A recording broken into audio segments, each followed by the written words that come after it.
ನಮಸ್ಕಾರ ವೀಕ್ಷಕರೇ, ಕನ್ನಡ ನಾಡು ವಾಹಿನಿ ಅರ್ಪಿಸುವ ಬೆರಗು ಕಾರ್ಯಕ್ರಮಕ್ಕೆ ಸ್ವಾಗತ. ನಾನು ವಿನೋದ್ ಎಂ ಚವ್ಹಾಣ್.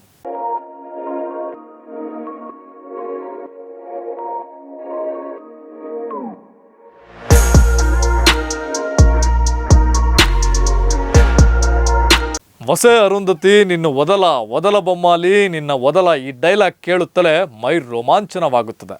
ಯಾಕಂದರೆ ಈ ಚಿತ್ರದಲ್ಲಿ ತೋರಿಸಿದ ಭವನ ಗ್ರಾಫಿಕ್ಸ್ ಹಾಗೇ ಇದ್ದವು. ಇಂದು ಈ ಚಿತ್ರದ ಬಗ್ಗೆ ಯಾಕೆ ಹೇಳ್ತಾ ಇದ್ದೀನಿ ಅಂತ ಅನ್ಕೊಂಡ್ರ, ಇದೇ ಈ ವಾರದ ಸ್ಪೆಷಲ್ ಬೊಮ್ಮಾಳಿ ಕೋಟೆ.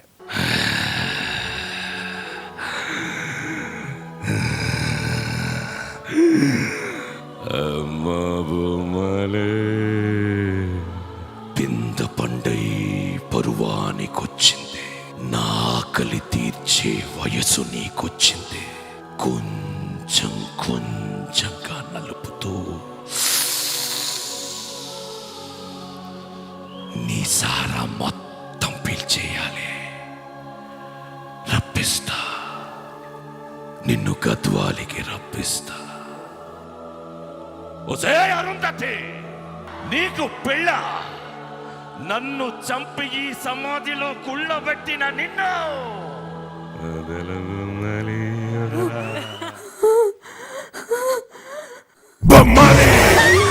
ಟಾಲಿವುಡ್ನ ಅನೇಕ ಹಿಟ್ ಚಿತ್ರಗಳಲ್ಲಿ ಅಭಿನಯಿಸಿದ ನಟಿ ಅನುಷ್ಕಾ ಮೊದಲನೇ ಬಾರಿ ಮಹಿಳಾ ಪ್ರಾಧಾನ್ಯತೆ ಹೊಂದಿರುವ ಚಿತ್ರವೊಂದರಲ್ಲಿ ನಟಿಸುವ ಮೂಲಕ ಮಹಿಳೆಯರು ಯಾವುದರಲ್ಲಿ ಕಡಿಮೆ ಇಲ್ಲ ಎಂಬುದನ್ನು ತೋರಿಸಿದ್ರು. ಜೇಜಮ್ಮನ ಹೆಸರಿನಲ್ಲಿ ಅನುಷ್ಕಾ ಮಾಡಿದ ನಟನೆ ಮರೆಯಲಾರದು. ಅಂತೆಯೇ ಈ ಚಿತ್ರದಲ್ಲಿ ಎಲ್ಲರ ಗಮನ ಸೆಳೆಯುವುದು ಭವ್ಯವಾದ ಕೋಟೆ. ಹೌದು, ವಸೆ ಅರುಂಧತಿ, ನನ್ನು ಸಮಾಧಿಲೋ ಕುಳ್ಳಬೆಟ್ಟಿನ ನಿನ್ನು ವದಲ ಬೊಮ್ಮಾಲಿ ವದಲ. ಈ ಡೈಲಾಗ್ ಅನ್ನ ನಟ ಸೋನು ಸೂದ್ ಅವರ ಭವ್ಯವಾದ ಕೋಟೆಯೊಳಗಿನಿಂದ ಕಿರುಚುವುದು ಪ್ರತಿಯೊಬ್ಬರ ಸಿನಿ ಪ್ರಿಯರ ಮನಗೆದ್ದಿದೆ. ಈ ಸಿನಿಮಾ ಬಿಡುಗಡೆಯಾದ ನಂತರ ಕೆಲವರು ಈ ಕೋಟೆ ನಿಜವಾಗಿಯೂ ಇದೆಯಾ ಅಥವಾ ಇದನ್ನ ಸೆಟ್ ಹಾಕಿರುವುದಾ ಎಂಬ ಗೊಂದಲಗಳು ಉಂಟಾಗಿದ್ವು. ಈ ಬಗ್ಗೆ ಸಾಕಷ್ಟು ಮಾಹಿತಿ ದೊರೆತರೂ ಇನ್ನೂ ಕೆಲವರಲ್ಲಿ ಈ ಕೋಟೆಯ ಬಗ್ಗೆ ಹಲವು ಅನುಮಾನಗಳು, ಸಂಶಯಗಳು ಇಲ್ಲವಾಗಿಲ್ಲ. ಅರುಂಧತಿ ಸಿನಿಮಾ ಮೂಲಕ ಪ್ರವಾಸಿ ತಾಣವಾಗಿಯೂ ಮಾರ್ಪಾಟಾದ ಜೇಜಮ್ಮನ ಕೋಟೆಯಂತಲೇ ಹೆಸರು ಪಡೆದ ಅರುಂಧತಿ ಕೋಟೆ ಇದು. ಆಂಧ್ರಪ್ರದೇಶದ ನಂದ್ಯಾಲ ಜಿಲ್ಲೆಯ ಬನಗಾನಪಲ್ಲಿ ಎಂಬ ಗ್ರಾಮದ ಅಂದಿನ ನವಾಬ್ರ ಬಂಗಲೆ ಇದಾಗಿದೆ. ಈ ಕೋಟೆ ಬಗ್ಗೆ ಹೆಚ್ಚಿನ ವಿವರಗಳನ್ನ ಹೇಳುತ್ತಾ ಹೋದ್ರೆ ಆಶ್ಚರ್ಯ ಪಡುವುದು ಖಂಡಿತ.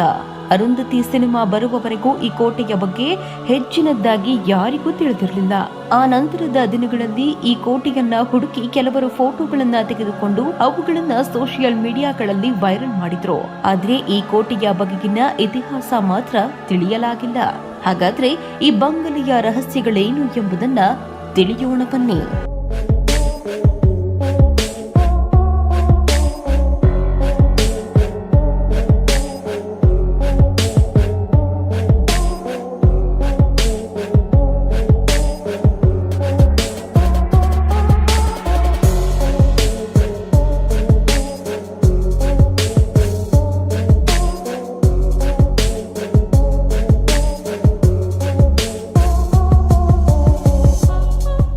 ಬನಗಾನಪಲ್ಲಿಯಲ್ಲಿ ರಾಜಾನಂದ ಚಕ್ರವರ್ತಿಯು ಆಳ್ವಿಕೆ ನಡೆಸುತ್ತಿದ್ದನು.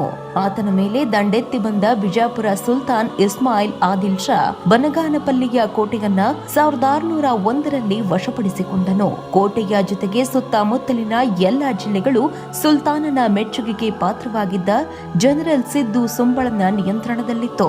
ಅವರು 1665ರವರೆಗೆ ಅವುಗಳನ್ನ ಸಂರಕ್ಷಿಸಿದ್ರು. ನಂತರ ಮಹಮ್ಮದ್ ಬೇಗ್ ಖಾನ್ ಎ ರುಸ್ಬಹಾನಿಗೆ ಈ ಬನಗಾನಪಲ್ಲಿ ಸುತ್ತಮುತ್ತಲಿನ ಪ್ರದೇಶವನ್ನ ನೀಡಲಾಯಿತು. ಆದರೆ ರಾಜನಿಗೆ ಉತ್ತರಾಧಿಕಾರಿಗಳಿಲ್ಲದ ಕಾರಣ ಅವರ ದತ್ತುಪುತ್ರ ಫೈಜ್ ಅಲಿ ಖಾನ್ ಬಹದ್ದೂರ್ ಆ ಕೋಟೆಯ ಜವಾಬ್ದಾರಿಯನ್ನ ನೋಡಿಕೊಂಡರು. ಅಂದಿನ ರಾಜರು ಬನಗಾನಪಲ್ಲಿಯಲ್ಲಿ ತಮ್ಮ ಐಷಾರಾಮಿ ಜೀವನ ನಡೆಸಲು ಗ್ರಾಮದಿಂದ ದೂರವಿರುವ ಎತ್ತರದ ಬೆಟ್ಟದ ಮೇಲೆ ಈ ಬಂಗಲೆಯನ್ನ ನಿರ್ಮಿಸಿದ್ರು.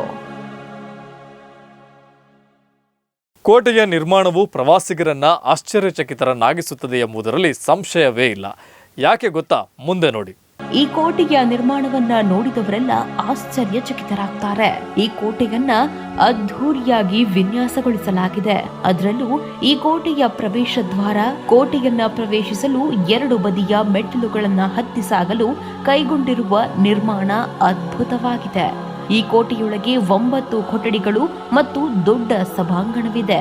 ಬನಗಾನಪಲ್ಲಿಯ ನವಾಬರ ಮನೆಯು ಯಾತ್ರಿಕರ ಗ್ರಾಮ ಯಾಗಂಟಿಗೆ ಹೋಗುವ ಮಾರ್ಗದಲ್ಲಿ ಪ್ರಮುಖ ರಸ್ತೆಗಳ ನಡುವೆ ಸ್ಮಾರಕವಾಗಿ ಮತ್ತು ಭವ್ಯವಾಗಿ ನಿಂತಿದೆ.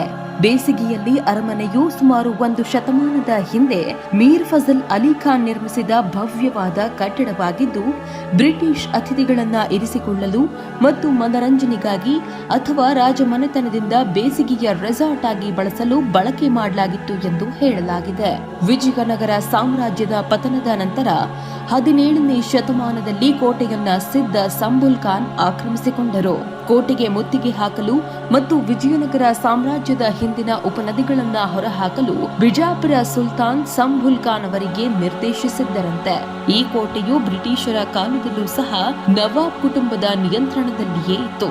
ಫೆಬ್ರವರಿ 18, 1948ರಂದು ಇನ್ಸ್ಟ್ರುಮೆಂಟ್ ಆಫ್ ಅಕ್ಸಿಷನ್ ಮೂಲಕ ಈ ಸಂಸ್ಥಾನವನ್ನ ಭಾರತದೊಂದಿಗೆ ವಿಲೀನಗೊಳಿಸಲಾಯಿತು. ನಂತರದಲ್ಲಿ ಅಂದಿನ ಜಿಲ್ಲಾಧಿಕಾರಿ ಬಂಗಾರ ಅವರು ಕೋಟೆಯನ್ನ ವಶಪಡಿಸಿಕೊಂಡರು. ಬನಗಾನಪಲ್ಲಿ ಮಧ್ಯಕಾಲೀನ ಕಾಲದಲ್ಲಿ ಮತ್ತು ವಿಜಯನಗರ ಆಳ್ವಿಕೆ ಮತ್ತು ಇತರ ರಾಜವಂಶಗಳಲ್ಲಿ ಪ್ರಮುಖವಾಗಿತ್ತು. ಇತಿಹಾಸದ ಪ್ರಕಾರ ಈ ಪ್ರದೇಶವನ್ನ ಆಳಿದ ನಂದ ರಾಜವಂಶವು ಚೌಡೇಶ್ವರಿ ದೇವಿಗೆ ಅರ್ಪಿತವಾದ ಭವ್ಯವಾದ ದೇವಾಲಯವನ್ನ ನಿರ್ಮಿಸಿತ್ತಂತೆ. ಬನಗಾನಪಲ್ಲಿ ಮತ್ತು ಸುತ್ತಮುತ್ತ ಹಲವಾರು ಶಿವನ ದೇವಾಲಯಗಳು ಅಸ್ತಿತ್ವದಲ್ಲಿವೆಯಂತೆ. ಅವುಗಳಲ್ಲಿ ಪ್ರಮುಖವಾದವು ಯಾಗಂಟಿಯ ಉಮಾಮಹೇಶ್ವರ ದೇವಸ್ಥಾನ, ರವ್ವಲಕೊಂಡದಲ್ಲಿರುವ ಪೋತಲೂರು ವೀರ ಬ್ರಹ್ಮೇಂದ್ರನ ಗುಹೆಗಳು ಮತ್ತು ತ್ರಿಲಿಂಗೇಶ್ವರ ದೇವಸ್ಥಾನಗಳು ಪ್ರವಾಸಿಗರಿಂದ ಪ್ರಮುಖವಾಗಿವೆ. ಇನ್ನು ಈ ಕೋಟೆಯಲ್ಲಿ ಕೆಲವು ಕೊಠಡಿಗಳು ಶಿಥಿಲಗೊಂಡಿದ್ದು, ಅರುಂಧತಿ ಚಿತ್ರದಲ್ಲಿನ ಈ ಕೋಣೆಯನ್ನ ಜೇಜಮ್ಮ ಅಲಿಯಾಸ್ ಅನುಷ್ಕಾ ಹಾಡಿದ ಮತ್ತು ಕುಣಿದ ಕೊಠಡಿ ಎಂದು ಚಿತ್ರದಲ್ಲಿ ತೋರಿಸಲಾಗಿದೆ. ಈ ಕೋಟೆಯು ಆ ಕಾಲದ ರಾಜ ವೈಭವ ಮತ್ತು ಭಾರತೀಯ ವಾಸ್ತುಶೈಲಿಗೆ ಅತ್ಯುತ್ತಮ ಉದಾಹರಣೆಯಾಗಿದೆ ಎಂಬುದಕ್ಕೆ ಇದು ಸಾಕ್ಷಿಯಾಗಿದೆ. ಅರಮನೆಯು ಗುಡ್ಡದ ಮೇಲಿದ್ದು ಅನೇಕ ಕಿಲೋಮೀಟರ್ಗಳಷ್ಟು ತೆರೆದ ಭೂಮಿಯಲ್ಲಿ ವಿಶಾಲವಾದ ನೋಟವನ್ನ ನೀಡುತ್ತದೆ. ಇಲ್ಲಿ ಯಾರು ವಾಸ ಮಾಡದಿದ್ರೂ ಉಸ್ತುವಾರಿ ನೋಡಿಕೊಳ್ಳುವವರಿದ್ದಾರೆ. ಹಾಗಾದ್ರೆ ಕೋಟೆಯೊಳಗೆ ಹೋಗಲು ಅವಕಾಶವಿದೆಯೇ ಎಂಬ ಅನುಮಾನ ಇರಬಹುದು. ಆದರೆ ಪ್ರವಾಸಿಗರಿಗೆ ಈ ಸಂಶಯವೇ ಬೇಡ. ಈ ಅರಮನೆಯೊಳಗೆ ಹೋಗಿ ಮನೆಯ ದರ್ಶನ ಮಾಡಬಹುದಾಗಿದೆ. ಈ ಅರಮನೆಯ ಮುಖ್ಯ ಕೊಠಡಿ ಕುಸಿದಿದೆ, ಆದರೆ ಮೊಸಾಯಿಕ್ ನೆಲ ಮತ್ತು ಗೋಡೆಯ ವರ್ಣಚಿತ್ರಗಳನ್ನ ಇನ್ನೂ ಕಾಣಬಹುದು. 20ನೇ ಶತಮಾನದ ಕೊನೆಯಲ್ಲಿ ಮಾಡಿದ ಸಂಕೀರ್ಣವಾದ ಮೊಸಾಯಿಕ್ ವಿನ್ಯಾಸಗಳನ್ನ ನೋಡಿ ಆನಂದಿಸಬಹುದಾಗಿದೆ. ಅಲ್ಲದೆ ಕಲೆ ಮತ್ತು ವಿನ್ಯಾಸವು ಈ ಕೋಟೆಯ ಪ್ರಮುಖ ಅಂಶವಾಗಿದ್ದು, ಅದರ ವಿನ್ಯಾಸದಿಂದಾಗಿ ಅನೇಕ ಚಲನಚಿತ್ರಗಳನ್ನ ಇಲ್ಲಿ ಚಿತ್ರೀಕರಿಸಲಾಗಿದೆ. ಹಾಗಾದ್ರೆ ಬನಗಾನಪಲ್ಲಿಗೆ ತೆರಳಲು ಸೂಕ್ತ ಮಾರ್ಗ ಯಾವುದು ಎಂದು ಆಲೋಚನೆ ಮಾಡ್ತಾ ಇದ್ದೀರಾ? ಆಂಧ್ರ ಪ್ರದೇಶದ ಕರ್ನೂಲ್, ನಂದ್ಯಾಲ ಇನ್ನಿತರೆ ಸ್ಥಳಗಳಿಗೆ ರೈಲ್ವೆ ಮಾರ್ಗಗಳು, ರಸ್ತೆ ಮಾರ್ಗಗಳು, ಬೇಕಾದಷ್ಟು ಬಸ್ ಸೌಲಭ್ಯಗಳು ಇವೆ. ನಂದ್ಯಾಲದಿಂದ 40 ಕಿಲೋಮೀಟರ್, ಕರ್ನೂಲಿನಿಂದ 75 ಕಿಲೋಮೀಟರ್, ಆದೋನಿಯಿಂದ 130 ಕಿಲೋಮೀಟರ್, ಡೋನ್ನಿಂದ 47 ಕಿಲೋಮೀಟರ್, ಬೆಂಕರ್ಚಾರ್ದಿಂದ 20 ಕಿಲೋಮೀಟರ್, ಕಡಪಾದಿಂದ 140 ಕಿಲೋಮೀಟರ್, ತಿರುಪತಿಯಿಂದ 270 ಕಿಲೋಮೀಟರ್, ಹೈದರಾಬಾದ್ನಿಂದ 290 ಕಿಲೋಮೀಟರ್, ಬೆಂಗಳೂರಿಂದ 340 ಕಿಲೋಮೀಟರ್, ವಿಜಯವಾಡದಿಂದ 360 ಕಿಲೋಮೀಟರ್ ದೂರವಾಗುತ್ತದೆ.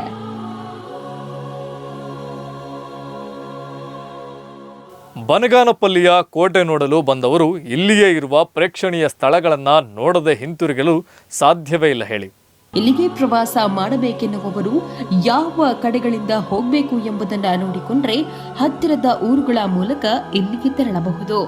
ಬನಗಾನಪಲ್ಲಿಯವರೆಗೆ ಬರುವ ಪ್ರವಾಸಿಗರು ಇಲ್ಲಿನ ಸುತ್ತಮುತ್ತಲಿನ ಪ್ರವಾಸಿ ಸ್ಥಳಗಳನ್ನ ನೋಡಿಯೇ ಮುಂದಕ್ಕೆ ಹೋಗ್ತಾರೆ. ಹಾಗಾದ್ರೆ ಹತ್ತಿರದಲ್ಲಿಯೇ ಇರುವ ಮೊದಲ ಪ್ರೇಕ್ಷಣೀಯ ಸ್ಥಳ ಯಾವುದು ಎಂಬುದನ್ನ ನೋಡೋಣ ಬನ್ನಿ. ಶ್ರೀಕಾಲಜ್ಞಾನಿ ಜಗದ್ಗುರು ಮಧ್ವಿರಾಟ್ ಪೋತಲೂರಿ ವೀರ ಬ್ರಹ್ಮೇಂದ್ರ ಸ್ವಾಮಿಗಳ ಬಗ್ಗೆ ಯಾರಿಗೆ ತಾನೇ ಗೊತ್ತಿಲ್ಲ ಹೇಳಿ. ಅವರ ಬಗ್ಗೆ ನೋಡುವುದಾದ್ರೆ ಶ್ರೀ ಪೋತಲೂರು ವೀರ ಬ್ರಹ್ಮೇಂದ್ರ ಸ್ವಾಮಿಗಳು ಬನಗಾನಪಲ್ಲಿ ಸಮೀಪದ ರವ್ವಳಕೊಂಡದ ಬೆಟ್ಟದ ಮೇಲೆ ಕಾಲಜ್ಞಾನವನ್ನ ಬರೆದಿದ್ದಾರೆ ಎಂದು ಹೇಳಲಾಗುತ್ತದೆ. ಶ್ರೀ ಕಾಲಜ್ಞಾನಿ ಜಗದ್ಗುರು ಮಧ್ವಿರಾಟ್ ಪೋತಲೂರು ವೀರ ಬ್ರಹ್ಮೇಂದ್ರ ಸ್ವಾಮಿಗಳು ಭಾರತದ ಮಹಾನ್ ಸಂತರಲ್ಲಿ ಒಬ್ಬರಾಗಿದ್ದು ಅವರಿಗೆ ಭೂತ, ವರ್ತಮಾನ ಮತ್ತು ಭವಿಷ್ಯದ ಜ್ಞಾನವಿತ್ತು ಎನ್ನುವುದಕ್ಕೆ ಹಲವಾರು ಉದಾಹರಣೆಗಳಿವೆ. ವೀರ ಬ್ರಹ್ಮೇಂದ್ರ ಸ್ವಾಮಿಯನ್ನ ಸಾಮಾನ್ಯವಾಗಿ ಭಾರತದ ನಾಸ್ಟ್ರಾಡಾಮಸ್ ಎಂದು ಕರೆಯಲಾಗುತ್ತದೆ. ಅವರ ಭವಿಷ್ಯವಾಣಿಗಳು ಸರಿಯಾಗಿವೆ ಎಂದು ಸಾಬೀತು ಕೂಡ ಮಾಡಲಾಗಿದೆ. ಅವರು ಸರಿಸುಮಾರು 400 ವರ್ಷಗಳ ಹಿಂದೆ ವಾಸಿಸುತ್ತಿದ್ದರು. ಬನಗಾನಪಲ್ಲಿಯ ಅವರ ಆಶ್ರಮದಲ್ಲಿರುವ ಪ್ರತಿಮೆಯಿಂದಾಗಿ ಇದು ತಿಳಿದು ಬರುತ್ತದೆ. ಅವರು ತಾಳೆಗರಿಗಳ ಮೇಲೆ ಅನೇಕ ಪುಸ್ತಕಗಳನ್ನ ಬರೆದಿದ್ದಾರೆ. ಈ ಎಲ್ಲಾ ತಾಳೆಗರಿ ಪುಸ್ತಕಗಳು ಕಲಿಯುಗ ಮುಗಿಯುವವರೆಗೂ ಪ್ರಪಂಚದ ಭವಿಷ್ಯವನ್ನ ಹೇಳುತ್ತವೆ. ಮುಂಬರುವ ವರ್ಷಗಳಲ್ಲಿ ಜನರು ಹೇಗೆ ರೂಪಾಂತರಗೊಳ್ತಾರೆ ಎಂಬುದನ್ನ ಈ ಪುಸ್ತಕಗಳು ನಮಗೆ ತಿಳಿಸುತ್ತವೆ. ಸಮಾಜದಲ್ಲಿ ಆಗುವ ರಾಜಕೀಯ, ಸಾಮಾಜಿಕ ಮತ್ತು ಆರ್ಥಿಕ ಬದಲಾವಣೆಗಳು, ಸಸ್ಯ ಮತ್ತು ಪ್ರಾಣಿ ಸಾಮ್ರಾಜ್ಯಗಳಲ್ಲಿ ಸಂಭವಿಸುವ ಜೈವಿಕ ಮತ್ತು ಶಾರೀರಿಕ ಬದಲಾವಣೆಗಳು, ಭೌಗೋಳಿಕ ಬದಲಾವಣೆಗಳು, ಯುದ್ಧಗಳು, ಸ್ಫೋಟಗಳು ಇತ್ಯಾದಿ ಮತ್ತು ಪ್ರಪಂಚದ ಇತರ ಅನೇಕ ಅದ್ಭುತಗಳನ್ನ ಅವರು ಮುನ್ಸೂಚಿಸಿದ್ದಾರೆ. ಗಾಂಧಿಯವರ ಜನನ ಮತ್ತು ಅವರ ಸ್ವಾತಂತ್ರ್ಯ ಚಳುವಳಿ ಮತ್ತು ಮುಕ್ತ ಭಾರತದಲ್ಲಿ ಶ್ರೀಮತಿ ಇಂದಿರಾ ಗಾಂಧಿಯವರ ಆಳ್ವಿಕೆಯ ಬಗ್ಗೆ ಅಂದೇ ಹೇಳಿದ್ರು. ಅಲ್ಲದೆ ಎಷ್ಟು ಜನ ಬಣ್ಣ ಹಚ್ಚುವವರು ರಾಜಕೀಯದಲ್ಲಿ ಬಂದು ರಾಜ್ಯಾಡಳಿತ ಮಾಡುತ್ತಾರೆ ಎಂದು ಕೂಡ ಹೇಳಿದ್ರು. ಅದು ಕೂಡ ನಿಜವಾಗಿದೆ ಎಂಬುದನ್ನ ಸಾಕಷ್ಟು ಉದಾಹರಣೆಗಳು ಕೂಡ ಇವೆ. ಹಾಗಾಗಿ ಶ್ರೀ ಪೂತಲೂರು ವೀರ ಬ್ರಹ್ಮೇಂದ್ರ ಸ್ವಾಮಿಯವರು ರಚಿಸಿದ ಪುಸ್ತಕಗಳಲ್ಲಿನ ಜ್ಞಾನವನ್ನ ಕಾಲಜ್ಞಾನಂ ಅಂದರೆ ಸಮಯದ ಜ್ಞಾನ ಎಂದು ಕರೆಯಲಾಗುತ್ತದೆ.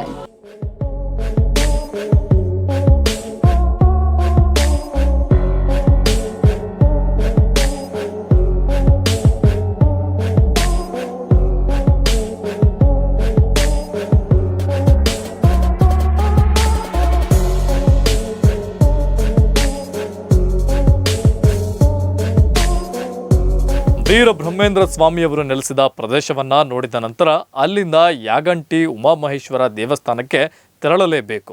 ಅಲ್ಲಿನ ವಿಶೇಷವನ್ನ ನೋಡಿ ತಿಳಿದುಕೊಳ್ಳಲೇಬೇಕು. ಹೌದು, ಯಾಗಂಟಿ ದೇವಸ್ಥಾನ ಅಥವಾ ಶ್ರೀ ಯಾಗಂಟಿ ಉಮಾಮಹೇಶ್ವರ ದೇವಸ್ಥಾನವು ಆಂಧ್ರಪ್ರದೇಶದ ನಂದ್ಯಾಲ್ ಜಿಲ್ಲೆಯಲ್ಲಿರುವ ಶಿವನ ಪ್ರಮುಖ ದೇವಾಲಯವಾಗಿದೆ. ಬನಗಾನಪಲ್ಲಿಯಿಂದ ಕೇವಲ 14 ಕಿಲೋಮೀಟರ್ ದೂರದಲ್ಲಿದೆ ಈ ದೇವಸ್ಥಾನ. ಇದನ್ನ ವೈಷ್ಣವ ಸಂಪ್ರದಾಯಗಳ ಪ್ರಕಾರ ನಿರ್ಮಿಸಲಾಗಿದ್ದು, ಇದರ ಇತಿಹಾಸ ನೋಡುವುದಾದ್ರೆ ಈ ದೇವಾಲಯವನ್ನ ವಿಜಯನಗರ ಸಾಮ್ರಾಜ್ಯದ ಸಂಗಮ ರಾಜವಂಶದ ರಾಜ ಹರಿಹರ ಬುಕ್ಕರಾಯನು 15ನೇ ಶತಮಾನದಲ್ಲಿ ನಿರ್ಮಿಸಿದನು ಎಂದು ಹೇಳಲಾಗುತ್ತೆ. ಈ ಸ್ಥಳದ ಬಗೆಗಿನ ದಂತಕಥೆಯ ಪ್ರಕಾರ ಅಗಸ್ತ್ಯ ಋಷಿಗಳು ಈ ಸ್ಥಳದಲ್ಲಿ ವೆಂಕಟೇಶ್ವರನಿಗೆ ದೇವಾಲಯವನ್ನ ನಿರ್ಮಿಸಲು ಬಯಸಿದ್ರಂತೆ. ಆದರೆ ಮೂರ್ತಿಯ ಕಾಲ್ಬೆರಳ ಉಗುರು ಮುರಿದು ಬಿದ್ದಿದ್ರಿಂದ ಪ್ರತಿಮೆ ಸ್ಥಾಪಿಸಲು ಸಾಧ್ಯವಾಗಲಿಲ್ವಂತೆ. ಇದರಿಂದ ಮನನೊಂದ ಋಷಿ ಶಿವನನ್ನ ಕುರಿತು ತಪಸ್ಸು ಮಾಡಿದಾಗ ಶಿವನು ಪ್ರತ್ಯಕ್ಷನಾಗಿ ಈ ಸ್ಥಳವು ಕೈಲಾಸವನ್ನ ಹೋಲುವುದರಿಂದ ಶಿವನಿಗೆ ಹೆಚ್ಚು ಸೂಕ್ತವಾಗಿದೆ ಎಂದು ಹೇಳಿದ್ರಂತೆ. ಹಾಗಾಗಿ ಒಂದೇ ಕಲ್ಲಿನಲ್ಲಿ ಶಿವ ಪಾರ್ವತಿಯರು ನೆಲೆಸಬೇಕು ಎಂದು ಬೇಡಿಕೊಂಡಿದ್ದಕ್ಕಾಗಿ ಇಲ್ಲಿ ಉಮಾ ಮಹೇಶ್ವರ ಹೆಸರಿನಲ್ಲಿ ಶಿವನನ್ನ ಪೂಜಿಸಲಾಗುತ್ತೆ. ಈ ದೇವಾಲಯದ ವೈಶಿಷ್ಟ್ಯವೆಂದರೆ ಅದರ ಪುಷ್ಕರಣಿ. ದೇವಾಲಯದ ಆವರಣದಲ್ಲಿರುವ ನೀರಿನ ಸಣ್ಣ ಕೊಳ. ಈ ಪುಷ್ಕರಣಿಗೆ ಬೆಟ್ಟದ ಕೆಳಗಿನಿಂದ ನಂದಿ ಬಾಯಿಯ ಮೂಲಕ ನೀರು ಹರಿಯುತ್ತದೆ. ಬೆಟ್ಟಗಳಿಂದ ಬರುವ ನೀರು ತಾಜಾ ಮತ್ತು ಸಿಹಿಯಾಗಿರುತ್ತದೆ. ವರ್ಷವಿಡೀ ನೀರು ಕೊಳಕ್ಕೆ ಹೇಗೆ ತಲುಪುತ್ತದೆ ಎಂಬುದು ಯಾರಿಗೂ ತಿಳಿದಿಲ್ಲ. ಇನ್ನು ಯಾಗಂಟಿ ದೇವಸ್ಥಾನದ ಸುತ್ತಮುತ್ತ ಅನೇಕ ಗುಹೆಗಳು ಕೂಡ ಇದ್ದು, ಅದರಲ್ಲಿ ಅಗಸ್ತ್ಯ ಗುಹೆ, ವೆಂಕಟೇಶ್ವರ ಗುಹೆ, ವೀರಬ್ರಹ್ಮ ಗುಹೆಗಳು ಕಾಣಬಹುದು. ಅಗಸ್ತ್ಯ ಮಹರ್ಷಿಯು ಶಿವನನ್ನ ಕುರಿತು ತಪಸ್ಸು ಮಾಡಿದ ಗುಹೆ ಇದಾಗಿದ್ದು, 120 ಕಡಿದಾದ ಮೆಟ್ಟಿಲುಗಳನ್ನ ಹತ್ತಿ ಗುಹೆಯನ್ನ ಪ್ರವೇಶಿಸಬಹುದು. ಅಂತೆಯೇ ವೆಂಕಟೇಶ್ವರನ ಹಾನಿಗೊಳಗಾದ ಮೂರ್ತಿಯನ್ನ ಇಡಲಾದ ಗುಹೆಯನ್ನ ವೆಂಕಟೇಶ್ವರ ಗುಹೆ ಎಂದು ಹೇಳಲಾಗುತ್ತದೆ. ಅಗಸ್ತ್ಯ ಗುಹೆಗೆ ಹೋಲಿಸಿದ್ರೆ ಮೆಟ್ಟಿಲುಗಳು ಕಡಿದಾದುದು, ಹತ್ತುವುದು ಸುಲಭ. ಅಂತೆಯೇ ಸಂತ ಶ್ರೀ ಮಧ್ವಿರಾಟ್ ಪೋತಲೂರು ವೀರ ಬ್ರಹ್ಮಸ್ವಾಮಿಗಳು ತಮ್ಮ ಕೆಲವು ಕಾಲಜ್ಞಾನದ ಪ್ರತಿಗಳನ್ನ ಬರೆದ ಗುಹೆ ಇದಾಗಿದ್ದು, ಗುಹೆಯ ಎತ್ತರ ಕಡಿಮೆ ಮತ್ತು ಅದನ್ನ ಪ್ರವೇಶಿಸಲು ಅರ್ಧದಷ್ಟು ಬಾಗಬೇಕು ಎನ್ನಲಾಗಿದೆ. ಇಲ್ಲಿನ ಪ್ರಮುಖ ವಿಶೇಷತೆ ಏನೆಂದ್ರೆ ಬೆಳೆಯುತ್ತಿರುವ ನಂದಿ. ಹೌದು, ಯಾಗಂಟಿಯ ನಂದಿ ಪ್ರತಿಮೆಯು ಗಾತ್ರದಲ್ಲಿ ಬೆಳೆಯುತ್ತಿದೆ ಎಂದು ನಂಬಲಾಗಿದೆ. ಈ ಮೂರ್ತಿಯು ಈಗಿನ ಗಾತ್ರಕ್ಕಿಂತ ಆರಂಭದಲ್ಲಿ ಬನಗಾನಪಲ್ಲಿಯ ನವಾಬನ ಕೋಟೆ ಆಲಿಯಾಸ್ ಅರುಂಧತಿ ಕೋಟೆ ಹೇಗಿದೆ ಅಂತ ನೋಡಿದ್ದೀರಿ ಅಲ್ವಾ? ಹಾಗೆಯೇ ಶ್ರೀ ಪೋತಲೂರಿ ವೀರಬ್ರಹ್ಮೇಂದ್ರ ಸ್ವಾಮಿಯವರ ಬಗ್ಗೆಯೂ ತಿಳಿದುಕೊಂಡಿದ್ದೀರಿ ಅಲ್ವಾ? ಹಾಗಾದರೆ ಸಮಯ ನೋಡಿಕೊಂಡು ಪ್ರವಾಸಕ್ಕೆ ದಿನಾಂಕ ಫಿಕ್ಸ್ ಮಾಡ್ಕೊಳ್ಳಿ.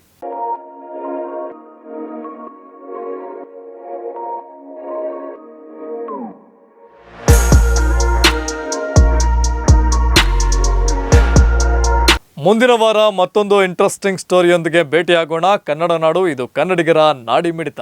ಇಂತಹ ಇನ್ನಷ್ಟು ವಿಶೇಷ ಸ್ಟೋರಿಗಳಿಗಾಗಿ ಹಿಂದೆ ಕನ್ನಡ ನಾಡು ವಾಹಿನಿಯನ್ನು ಸಬ್ಸ್ಕ್ರೈಬ್ ಮಾಡಿಕೊಳ್ಳಿ. ಬೆಲ್ ಐಕಾನನ್ನು ಒತ್ತಿ ನೋಟಿಫಿಕೇಶನ್ಗಳನ್ನು ಪಡೆಯಿರಿ. ಹಾಗೆಯೇ ಲೈಕ್ ಮತ್ತು ಕಮೆಂಟ್ ಮಾಡುವುದನ್ನು ಮಾತ್ರ ಮರಿಬೇಡಿ.